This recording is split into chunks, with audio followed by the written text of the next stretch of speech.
Hello, everyone. We're going to read the chapter number 2, titled Young Inventor. Okay, let's take a look at the picture to start out.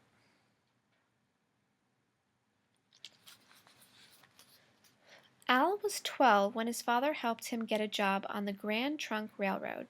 The train traveled back and forth between Port Huron and Detroit, Michigan every day.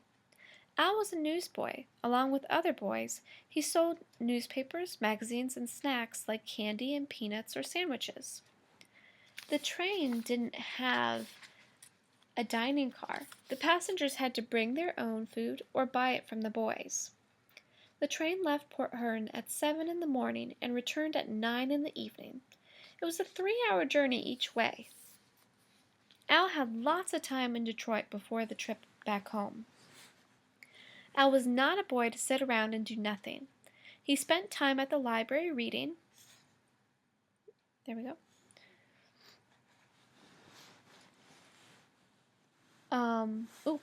Mostly science books. He also began to dream up other ways to make money on the train.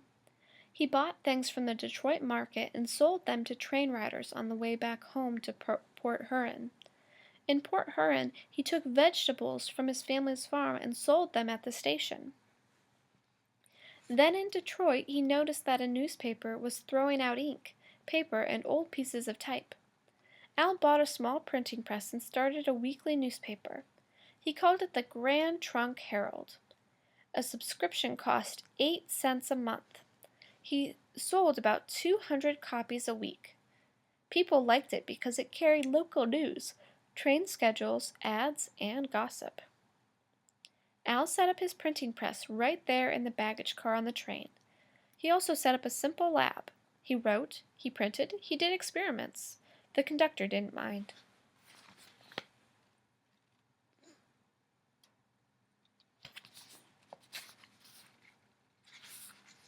Then, one day, one of his chemical mixtures caught fire.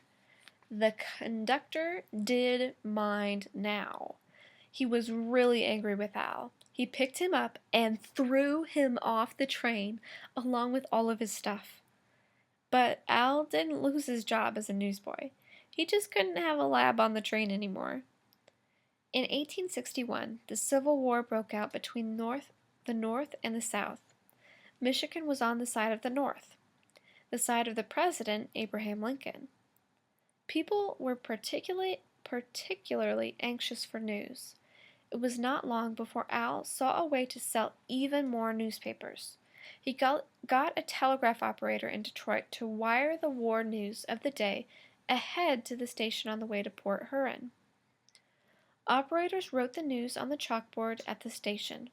By the time the train arrived, people had heard what was happening, and they wanted to read more about the events of the day in the newspaper. Al usually sold about 100 papers.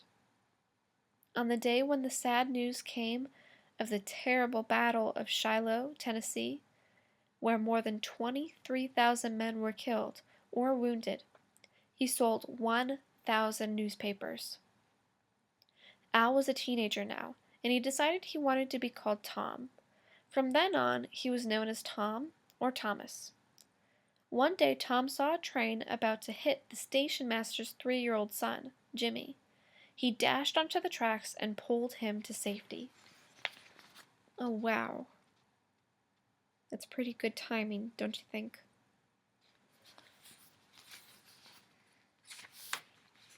As thanks, the station master offered to teach Tom about telegraphy.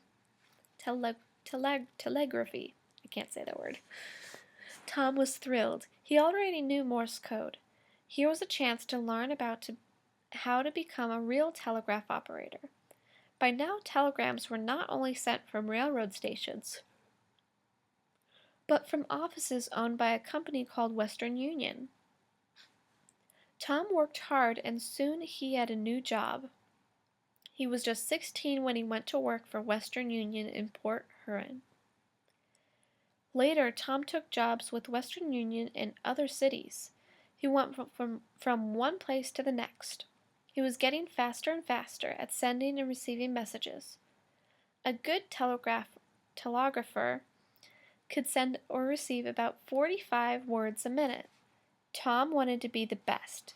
He practiced at night in his room. He liked to tap out plays like Hamlet by William Shakespeare. One day a friend told Tom about a job at Western Union in Boston, Massachusetts. It was in 1868.